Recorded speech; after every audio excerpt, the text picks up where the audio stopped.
దేశ రాజధాని ఢిల్లీలో చారిత్రక ఎర్రకోట వద్ద కారు బాంబు పేలుడు ఘటన యావత్ దేశాన్ని దిగ్భ్రాంతికి గురిచేసింది. ఉగ్రదాడి నేపథ్యంలో రేపు సాయంత్రం 5:30 గంటలకు భద్రతా వ్యవహారాల కేబినెట్ కమిటీ భేటీ కానుంది.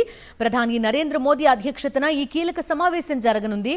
రెడ్ ఫోర్ట్ వద్ద పేలుడు ఘటన, భద్రతా వ్యవహారాలపై సీసీఎస్ ఉన్నత స్థాయి సమీక్ష చేపట్టనుంది. ఢిల్లీ ఎర్రకోట పేలుడు ఘటన నేపథ్యంలో భద్రతా వ్యవహారాలపై ఉన్నత స్థాయి సమీక్ష నిర్వహించారు కేంద్ర హోంమంత్రి అమిత్ షా. హోం సెక్రటరీ, నిఘా వర్గాల అధిపతులతో పాటు ఢిల్లీ సిపి ఈ సమావేశానికి హాజరయ్యారు. జమ్మూ కశ్మీర్ డీజీపీ కూడా వర్చువల్గా సమావేశంలో పాల్గొన్నారు. ఉగ్రదాడి నేపథ్యంలో భద్రతా పరిస్థితులు, దేశవ్యాప్తంగా హై అలర్ట్ తదితర అంశాలను సమీక్షించారు. ఢిల్లీ పేలుళ్ల ఘటనపై ప్రధాని మోదీ ఆగ్రహం వ్యక్తం చేశారు. ఉగ్ర కుట్రలను సహించేది లేదని హెచ్చరించారు. కుట్ర వెనుక ఎవరున్నా వదిలే ప్రసక్తే లేదని వార్నింగ్ ఇచ్చారు. నిఘా సంస్థలతో నిరంతరం మాట్లాడుతూనే ఉన్నామన్నారు. కుట్రదారులకు శిక్ష తప్పదన్నారు. దేశం మొత్తం ఢిల్లీ పేలుళ్ల బాధితులకు అండగా ఉందని స్పష్టం చేశారు మోదీ. लेकिन आज मैं यहां बहुत भारी मन से आया हूं. कल शाम दिल्ली में हुई भयावह घटना ने सभी के मन को व्यथित कर दिया है. मैं पीड़ित परिवारों का दुख समझता हूं. आज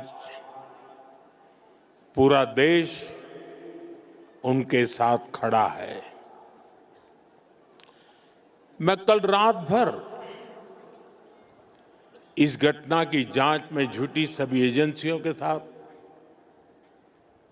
सभी महत्वपूर्ण लोगों के साथ संपर्क में था. विचार विमर्श चलता. हमारी एजेंसियां इस षड्यंत्र की तह तक जाएगी. इसके पीछे के षड्यंत्रकारियों को बख्शा नहीं जाएगा.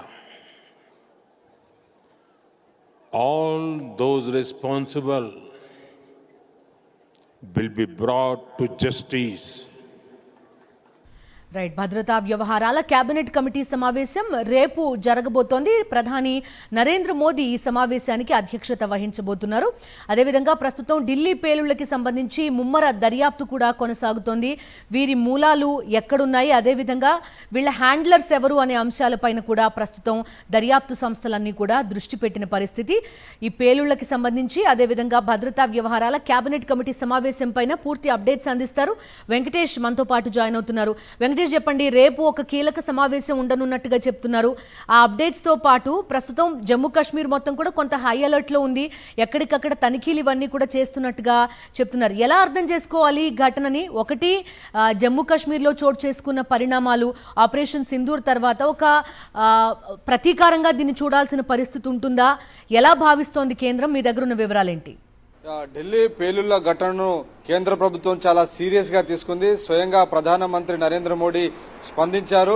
ఈ ఘటనకు బాధ్యులైన వారిని వదిలిపెట్టేది లేదు, కుట్రదారులను కూడా శిక్ష తప్పదు, ఖచ్చితంగా బాధితులకు న్యాయం అందిస్తామని ఆయన స్పష్టంగా ప్రకటించారు. సో దీన్ని బట్టి కేంద్ర ప్రభుత్వం ఎంత సీరియస్ గా ఈ విషయాన్ని తీసుకుంటుందనేది మనం గమనించవచ్చు. క్లియర్ గా గతంలో పహల్గామ్ లో 22 మంది పర్యాటకులను చంపిన తర్వాత ఆ రోజు ప్రధానమంత్రి నరేంద్ర మోడీ ఇదే తరహాలో ప్రకటన చేశారు. సో మరోసారి ఢిల్లీలో ఎర్రకోట వద్ద జరిగినటువంటి ఈ బాంబు పేలుడు తర్వాత ప్రధానమంత్రి చేసినటువంటి ప్రకటన నేపథ్యంలో ఖచ్చితంగా దీనికి తగినటువంటి మూల్యం చెల్లించుకునేటువంటి అవకాశం ఉంది ఉగ్రవాద సంస్థలు. సో పాకిస్తాన్ బేస్డ్ గానే ఈ జైషే మహమ్మద్ ఉగ్రవాద సంస్థ ఉంది.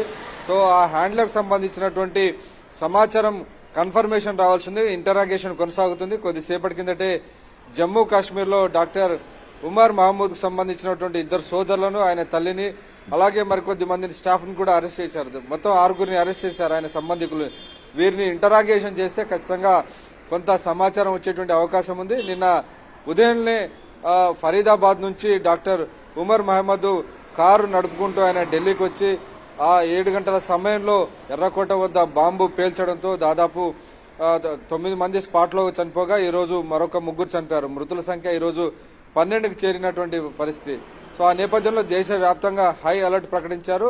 కేంద్ర ప్రభుత్వం కూడా రేపు కేంద్ర భద్రతా వ్యవహారాల కేబినెట్ కమిటీ కూడా సమావేశం కాబోతోంది. సాయంత్రం 5:30కు ప్రధానమంత్రి నరేంద్ర మోడీ అధ్యక్షతన ఈ సమావేశం జరుగుతుంది. సమావేశానికి జాతీయ భద్రతా సలహాదారు అజిత్ దోవల్, అలాగే ఇతర ముఖ్యమైనటువంటి ఉన్నతాధికారులు ఐబీ గాని, రా గాని, ఇతర ముఖ్యమైనటువంటి విభాగాల ఉన్నతాధికారులందరూ కూడా ఈ సమావేశానికి రాబోతున్నారు. ఈ సమావేశంలో పరిస్థితులన్నీ కూడా సమీక్షించబోతున్నారు.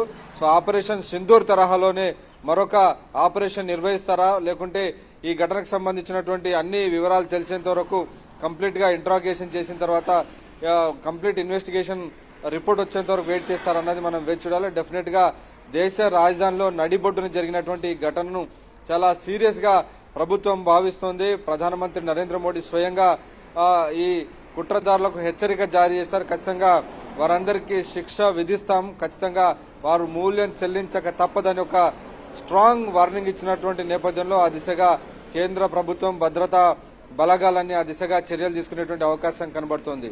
బిందు. Okay Venkatesh, thank you.